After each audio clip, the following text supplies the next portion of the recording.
কৃপালু বাপাই সমস্ত হয় ইয়াত অতি উত্তম কথাটো আমাক কৈছে কি বুলি কৈছে শুনিও ক একচিত কৰি শুনা নৰ নাৰী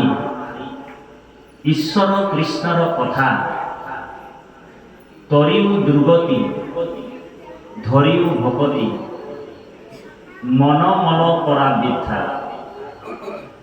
আমাৰ মনটো পবিত্ৰ কৰিব লাগিব মন পবিত্ৰ কৰাৰ একমাত্ৰ উপায় হৈছে কৃষ্ণৰ কথা বেদব্যাসে কৈছে মনো এব মনুষ্যানাম কাৰণম বন্ধন স্বয়ং মনটোৱে মানুহক খুলিবও পাৰে মনটোৱে মানুহক বাঁধিব পাৰে মনো এব মনুষ্যানাম কাৰণম বন্ধন স্বয়ং মনটো আমাক খুলিবও পাৰে আৰু মনটোৱে আমাক বান্ধিবও পাৰে চাবিও এটা তলাও এটা হয়নে এফালে ঘূৰাই দিলে খোল খাই যায় আৰু এফালে ঘূৰাই দিলে বন্ধ হৈ যায় আৰু এই মনটোৱে আমাক ভেদাভেদ কৰি ৰাখিছে দেই মনটোৱে আমাক ভেদাভেদ কৰিছে আমাৰ আত্মাবিলাক সকলোৰে এটাই এ মনে পাপ পুণ্য স্বৰ্গ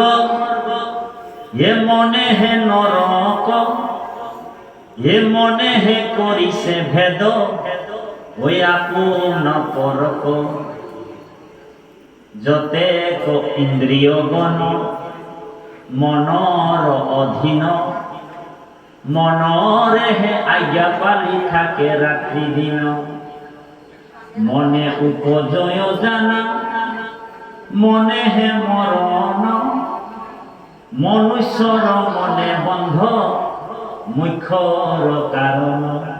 এই মনটোৱে আমাক ভেদাভেদ কৰিছে বোলে মনটোৱে ই কোলা ই বগা ই ধনী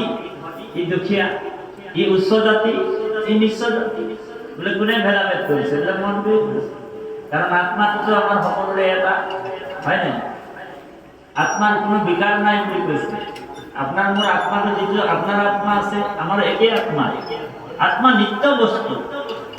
আত্মা শুদ্ধ বস্তু আত্মা সনাতন বস্তু আত্মার বিকার নাই আত্মা কোনো মারিব নোৱাৰে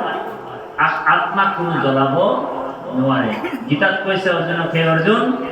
বোলে নৈনম সিদন্তি শাস্ত্রাণি নৈনম দহতি পাবক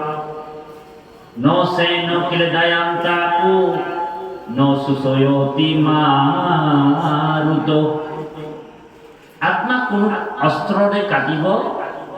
নোৱাৰে আত্মা কোন বস্তুৰে জ্বলাব নোৱাৰে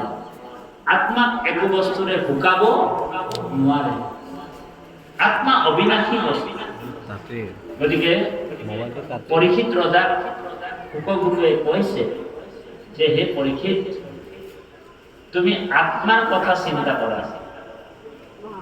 ভাগৱত পৰীক্ষিত শুনাৰ পিছত পৰীক্ষিতৰ জীৱনত বিৰক্তি আহি গ'ল যিজন পৰীক্ষিত মৃত্যুৰ পৰা বাচিবৰ কাৰণে